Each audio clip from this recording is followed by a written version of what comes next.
Tense অর্থ কাল, কাল অর্থ সময়। টেন্স অর্থ কাল, কাল হলো সময়। অর্থাৎ কোনো কাজ করার সময়কেই টেন্স বলে।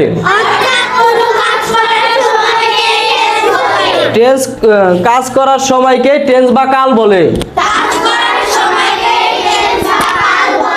টেন্স কত প্রকার?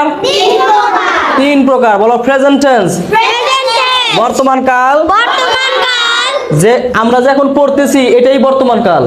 পাস্ট টেন্স, অতীতকাল। কোনো কাজ আমরা করেছিলাম সেটা হচ্ছে অতীতকাল, পাস্ট টেন্স।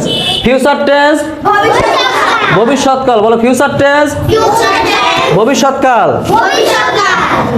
যে কাজটা আমরা সামনে করব। বলো প্রত্যেক প্রকার টেন্সকে আবার চার ভাগে ভাগ করা যায়। সবাই প্রত্যেক প্রকার টেন্সকে আবার চার ভাগে ভাগ করা যায়। প্রত্যেক প্রকার টেন্সকে চার ভাগে ভাগ করা যায়। বলো indefinite tense, indefinite tense, continuous tense, perfect tense, perfect continuous tense. ঠিক আছে, আমাদের আজকে টেন্স পড়া এবং টেন্স সম্পর্কে আমি জিজ্ঞেস করব। ওকে।